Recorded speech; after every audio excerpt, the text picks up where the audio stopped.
మామూలుగా మనం చూస్తూ ఉంటాం ఎప్పుడన్నా ఇండియన్ కంపెనీకి మహా అయితే టాటా ఇలాంటి పెద్ద పెద్ద కంపెనీస్కి ఒక ఎక్స్పోర్ట్ ఆర్డర్ వస్తుంది. లాస్ట్ వీక్ కవర్ చేయడం జరిగింది మొరాకోది.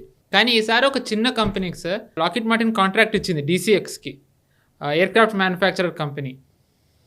ఒక చిన్న కంపెనీకి ఇవ్వడంతో దాని స్టాక్ మార్కెట్లో దాని ప్రైస్ చాలా పెరిగింది. ఇది ఎలా చూడాలి సార్? ఏదైతే మోదీ గారు అంటారో ఆత్మనిర్భర్ భారత్, ఈ క్రమంలో చిన్న కంపెనీస్ కూడా గ్రోత్ ఏదైతే ఉందో ఇది ఒక ఎగ్జాంపుల్ అనొచ్చా? డెఫినెట్గా ఇది ఒక ఎగ్జాంపుల్. మనకు హైదరాబాద్ బేస్ కూడా చాలా కంపెనీస్ ఉన్నాయి. మనం ఆల్మోస్ట్ రెగ్యులర్గా డిఫెన్స్ రౌండప్లో కవర్ చేస్తున్నాం. మనము SME sector, small and medium enterprise sectors ఏవైతే ఉన్నాయో వీటిల్లో 2 ఆప్షన్స్. ఒకటి, వాళ్ళే ఇండిజినస్గా తయారు చేసుకున్నటువంటి టెక్నాలజీ వాళ్ళు ఆవిష్కరిస్తున్నారు. 2, బయట నుంచి కొలాబరేటివ్ టెక్నాలజీ వాళ్ళతో జాయింట్ వెంచర్స్ పెట్టుకొని చేస్తున్నారు. సో ఈ 2 విధాలా చూస్తే కనుక either made in India are make in India దృష్ట్యా ఒక ఎక్స్ప్లోషన్ లాగా ఈరోజు మనకు డిఫెన్స్కి సంబంధించి ప్రైవేట్ రంగం విపరీతంగా పెరుగుతుంది. రమారమి గత సంవత్సరంలో 25 లక్షల కోట్లు ఎక్స్పోర్ట్ మనం అచీవ్ చేసాం. దీంట్లో చాలా స్ట్రేంజ్ ఏంటంటే ఎవరి దగ్గర నుంచి అయితే మనం కొనుక్కుంటున్నామో వాళ్ళు మన దగ్గర నుంచి కూడా కొనుక్కుంటున్నారు. ఫర్ ఇన్స్టెన్స్ మనకు US, ఫ్రాన్స్ ఈ జాబితాలో ఆల్మోస్ట్ నెంబర్ 1, నెంబర్ 2 పొజిషన్లో ఉన్నాయి. మరి US నుంచి అంత కొనుక్కుంటున్నాం కదా, అంటే సబ్ అసెంబ్లీస్ కొనుక్కుంటున్నారు. లాకిడ్ మార్టిన్ కావచ్చు, లేదా మనకు ఇతరత్ర వాళ్ళకు ఉన్నటువంటి బోయింగ్ కావచ్చు. Boeing of course it's civil, 2 ఉన్నాయి వాళ్ళకు. ఇలాగే ఎన్నో వాళ్ళకి అపాచీ హెలికాప్టర్కి సంబంధించినవి కావచ్చు, వాళ్ళకు ఉన్నటువంటి అమ్యూనిషన్కి సంబంధించిన ఇష్యూస్ కావచ్చు. చాలా వాటిలో సబ్ అసెంబ్లీ, సబ్ కాంపోనెంట్స్ కొనుక్కుంటున్నారు. అలాగే ఫ్రాన్స్ లార్జ్లీ మన సాఫ్ట్వేర్ కొనుక్కుంటారు. వాళ్ళ డిఫెన్స్ ఎక్విప్మెంట్లో పెట్టే సాఫ్ట్వేర్ని మన దగ్గర మనం సప్లై చేస్తున్నాం. కమ్యూనికేషన్ రిలేటెడ్ సబ్ అసెంబ్లీస్ మనమే సప్లై చేస్తున్నాం.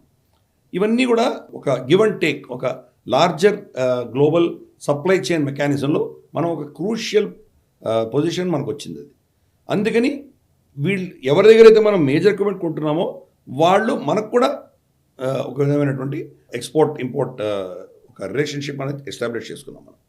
కానీ DCX, లాకిడ్ మార్టిన్ మధ్యలో ఉన్నటువంటి రిలేషన్షిప్ సబ్ అసెంబ్లీస్ ఇస్తున్నాం. సో ఇది ఈ యొక్క హెల్దీ రిలేషన్షిప్ ఏదైతే ఉందో, 2-వే ట్రాఫిక్ అన్నది, వాళ్ళు మన మీద డిపెండ్ అయి ఉంటారు, మనం వాళ్ళ మీద డిపెండ్ అయి ఉంటాం. కాబట్టి ఈ సిస్టమ్ అన్నది సడన్గా మనల్ని ఒక డిఫెన్స్ పవర్ హౌస్గా తీసుకొస్తుంది. ఇంతవరకు మనం ఒక డిఫెన్స్ ఇంపోర్టర్గా ఉన్నాం. ప్రపంచంలో నెంబర్ 1 నెంబర్ 2 స్థానంలో మనం ఉన్నాం. సౌదీ అరేబియా కానీ భారతదేశం కానీ, 2 ఒక సంవత్సరం వాళ్ళు మనకంటే ముందర ఉంటే ఒక 2వ సంవత్సరం మన వాళ్ళకంటే ముందర ఉంటాం. ఈ పరిస్థితిని చేంజ్ అయ్యి మనమే సిగ్నిఫికెంట్ ఎక్స్పోర్టర్గా తయారయ్యాం. అది ఎవరికి చేస్తున్నాము? మనం ఎవరి దగ్గర కొంటున్నాం వాళ్ళకే సప్లై చేస్తున్నాం. ఇది ఒక ఎత్తు. కానీ ఇంకో పెద్ద సిగ్నిఫికెంట్ అచీవ్మెంట్ మనకి ఎక్కడ వచ్చిందంటే అర్మేనియాకి సప్లై చేస్తున్నాం. మనం అర్మేనియాకి మనకు పినాకా కావచ్చు, లేదా మనకు ఎయిర్ డిఫెన్స్కి రిలేటెడ్ ఎక్విప్మెంట్ కావచ్చు, బేసిక్ అమ్యూనిషన్ కావచ్చు, మనకు షెల్స్ లాంటివి, ఇతరత్ర బుల్లెట్స్ కానీ బేసిక్ అమ్యూనిషన్స్ ఏముంటుంది అవి సప్లై చేస్తున్నాం. వాళ్ళకు రడార్ సప్లై చేస్తున్నాము, బుల్లెట్ ప్రూఫ్ వెస్ట్ సప్లై చేస్తున్నాము. సో ఇది ఒక హెల్దీ ఎకోసిస్టమ్ అన్నది అన్ని దేశాలు ఇలాగే ఉంటుంది. టెక్నాలజీ అనేది ఇచ్చిపుచ్చుకుంటారు, షేర్ చేస్తుంటారు. దాంట్లో మనం వెళ్ళిపోయాము. అందుకని ఇన్ దాట్ సెన్స్ ఈ DCX సిస్టమ్స్ యొక్క అచీవ్మెంట్ ఇది లాకిడ్ మార్టిన్తో చేయడం అనేది ఇట్స్ వండర్ఫుల్ మూవ్, వండర్ఫుల్. దీని కింద మనం భావించాలి. అఫ్ కోర్స్ అది అంత పెద్ద కాంట్రాక్ట్ వచ్చినప్పుడు దాని షేర్ వాల్యూ పెరగడం అనేది సహజం. అది కానీ భారతదేశం మీద డిపెండెన్సీ పెంచాలి మనం వీళ్ళని. రేపటి రోజు మన మీద వాళ్ళు ఏమైనా చేస్తే మనకు వాళ్ళ మీద లీవర్స్ ఉంటాయి. చైనా లీవర్సే వాడుకొని ఈరోజు దాన్ని వెపనైజ్ చేస్తుంది కదా. మనం చేయాలని నేను అనట్లేదు, కానీ మన మీద వీళ్ళు ఏమైనా పిచ్చి చర్యలు చేస్తే అప్పుడు మనకు ఆప్షన్స్ ఉంటాయి. ఇంత అనుసంధానమైనప్పుడు వాళ్ళు కూడా 10 సార్లు ఆలోచన చేస్తారు మనల్ని ఏమైనా ఇబ్బంది పెట్టాలంటే. ఫర్ ఇన్స్టెన్స్ ఈరోజు చూస్తున్నాం మనం, ఈవెన్ డిప్లొమాటిక్గా కూడా చూస్తున్నాం. ఈయన బ్రిక్స్ సమ్మిట్కి వెళ్ళి వెస్ట్కి వ్యతిరేకంగా ఈయన ఏదో చేయబోతే కనుక, అంటే బ్రిక్స్ అనేది వెస్ట్కి వ్యతిరేకమే. అటువంటిది అక్కడ నిర్ణయాలు అన్నీ అయిన తర్వాత మోదీ గారు తొందరగా కట్ షార్ట్ చేసుకొని రావాల్సి వచ్చింది. ఎందుకు? ఓలాఫ్ షుల్ట్జ్ భారతదేశానికి వచ్చాడు. ఈయన Olaf Scholz flight take off అవ్వకముందరే పెద్రో సాంచెస్ స్పెయిన్ ప్రధానమంత్రి ఆయన వచ్చాడు. ఎందుకు వచ్చారు? మరి వెస్ట్కి వ్యతిరేకంగా బ్రిక్స్ చేస్తున్నప్పుడు మన మీద ఆంక్షలు విధించాలి కదా. ఎందుకంటే we have become very crucial. వాళ్ళిద్దరు విజిట్స్ కూడా డిఫెన్స్తో లింక్ అయి ఉన్నాయి. మనకు అహ్మదాబాద్లో ఫ్యాక్టరీ ఓపెన్ చేయడం దగ్గర నుంచి తీసుకొని, గోవాలో లాంచింగ్ దగ్గర నుంచి తీసుకొని కంప్లీట్ డిఫెన్స్ రిలేటెడే వచ్చారు వాళ్ళు. అంటే డిఫెన్స్ రిలేషన్స్లో ఎన్నో దేశాలు భారతదేశాన్ని ఈరోజు ఒక పార్ట్నర్గా చూస్తున్నాయి, ఒక కస్టమర్ ప్లస్ పార్ట్నర్గా చూస్తున్నాయి. ఈ రిలేషన్షిప్ పెరిగే కొద్దీ రాబోయే రోజుల్లో మనం ఈ ఎకోసిస్టంలో భాగంగా ఉంటాం. ఎకో సిస్టమ్ నుంచి బయటికి వెళ్ళిపోతున్నది రష్యాను, చైనా. మనం రష్యాతో కూడా మన సంబంధాలు ఉన్నాయి. సో మనం చాలా యూనిక్ పొజిషన్లో ఉన్నాం. మనం చైనా దానివల్ల నష్టపోతుంది. వాళ్ళు ఏం చేస్తున్నారు, ఎన్నిటికీ అతీతంగా ఇండిజినస్గా వాళ్ళ దేశంలోనే టెక్నాలజీ తయారు చేసే ప్రయత్నం చేస్తున్నారు. కానీ దానికి లిమిటేషన్స్ ఉంటాయి. కొంత ఇవి వస్తే కానీ అబ్జార్ప్షన్ అంటూ ఉండదు.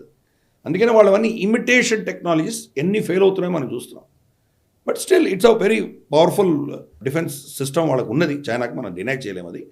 కానీ ఇన్ లాంగర్ సీన్లో చూస్తే కనుక వెస్ట్ నుంచి వచ్చే టెక్నాలజీ మనకు కావాలి. అలాగే రష్యాలో ఉన్నటువంటి కోర్ టెక్నాలజీ మనం తీసుకుంటున్నాము. ప్లస్ మన ఇండిజినస్ R&D ఏదో జరుగుతుంది దేశంలో, ఈ మూడింటిని అనుసంధానం చేయాలి. అన్ని ప్రభుత్వ రంగ సంస్థలు చేయాలంటే కుదరదు. అందుకని DCX లాంటివి ఎన్నో ప్రైవేట్ రంగ సంస్థలు చేస్తున్నాయి. టాటాసు, తర్వాత మనకు మహీంద్రాసు, L&T, ఇటువంటి అదాని, వీళ్ళందరూ పెద్ద పెద్ద కంపెనీస్.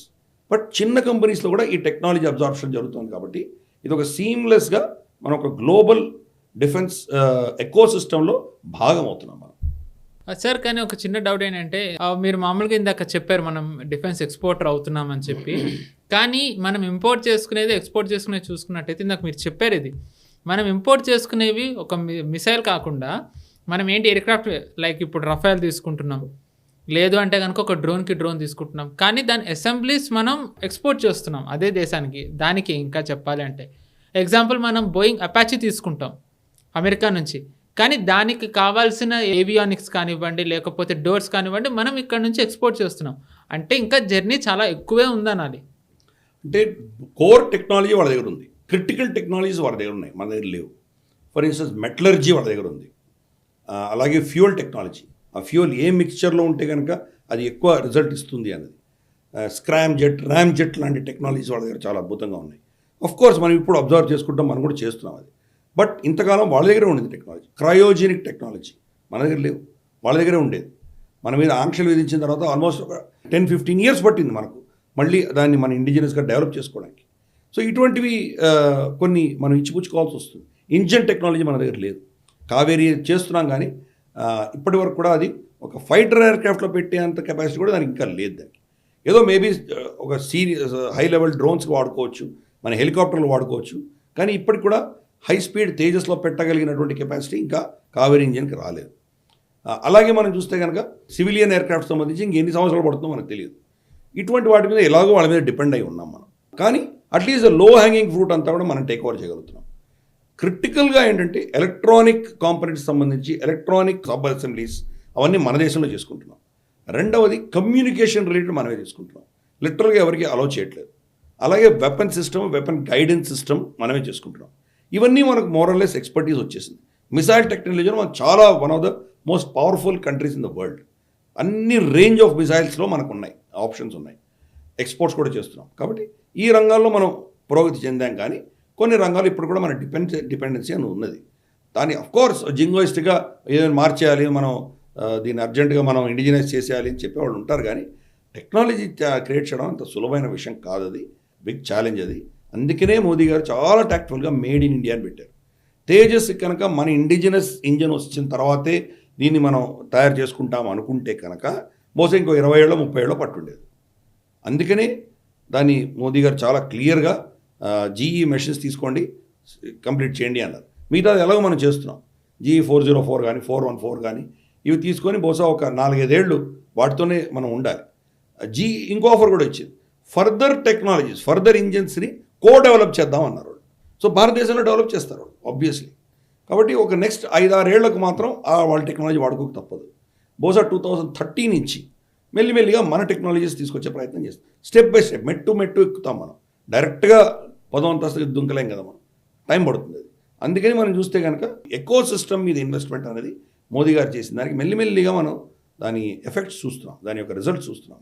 ఇంక్రిమెంటల్గానే చూడాలి కానీ దీన్ని ఎప్పుడు కూడా ఒక సడన్ లీప్ కింద ఎప్పుడు చూడకూడదు.